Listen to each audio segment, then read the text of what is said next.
আসসালামু আলাইকুম বন্ধুরা, আপনারা সবাই কেমন আছেন? আলহামদুলিল্লাহ, আল্লাহর রহমতে আমি ভালো আছি। বন্ধুরা, যারা এখন পর্যন্ত আমার বাংলা স্টোরি চ্যানেলটিকে সাবস্ক্রাইব করেন, এখন সাবস্ক্রাইব করে নিন, পাশে থাকা বেল আইকনটি দিয়ে দিন আমাদের নতুন নতুন আপডেট ভিডিও সবার আগে পাওয়ার জন্য। বন্ধুরা, আমি লিসান আছি আপনার সাথে। চলুন আজকের মতো ভিডিওটা শুরু করা যাক।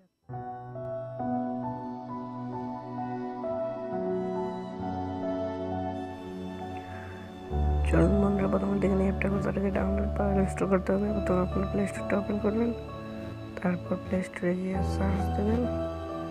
প্লে স্টোরে সার্চ দেবেন ইউটিউব স্টুডিও। আমি সার্চ দিয়ে নিলাম।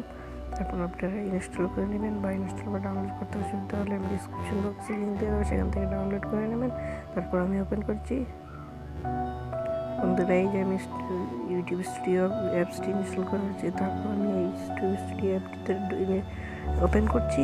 ওপেন করার পর বন্ধুরা, আপনার যে ভিডিওতে থাম্বনেল বসাবেন সেই ভিডিওতে ক্লিক করবেন। যেমন আমি এই ভিডিওতে থাম্বনেল বসাবো, আমি এখানে ক্লিক করছি। তারপর বন্ধুরা, এই যে পেন্সিল আইকন আছে এখানে ক্লিক করবেন, এখানে ক্লিক করছি। তারপর এই যে এডিট থাম্বনেল এখানে ক্লিক করবেন, ক্লিক করার পর এখানে ক্লিক করবেন। তারপরে এই যে কাস্টমাইজ থাম্বনেল এখানে ক্লিক করেন। আমি ক্লিক করে নিচ্ছি। এবার আপনাকে একটা কাস্টমাইজ থাম্বনেল সিলেক্ট করতে হবে। যেমন আমি সিলেক্ট করে নিচ্ছি, এই থাম্বনেল আমি সিলেক্ট করে নিলাম। এই যে আমি সিলেক্ট করে এখানে সিলেক্টে ক্লিক করলে হয়ে যাবে। তারপরে এই যে এখানে সেভে ক্লিক করলে থাম্বনেলটা সেভ হয়ে যাবে। যেমন আমি সেভ করে নিচ্ছি। এই যে সেভে ক্লিক করেছি। এখানে আপনার 20 থেকে 30 সেকেন্ড ওয়েট করতে হবে, তাহলে আপনার ভিডিওটা সেভ হবে, তাহলে না হলে হবে না। তারপর বন্ধুরা দেখুন, মাত্র কয়েক সেকেন্ড ওয়েট করতে হবে। তারপর আমি ওয়েট করে যাচ্ছি। দেখেন বন্ধুরা, এই যে দেখুন আমার খুব সুন্দর থাম্বনেলটা এডিট করেছে। বন্ধুরা, আপনারা বুঝতে অসুবিধা হয় তাহলে আমি আরও একটা ভিডিও তো দেখাচ্ছি। যেমন এই যে আমার আরও একটা ভিডিও, এই যে আমি থাম্বনেল সেট করছি।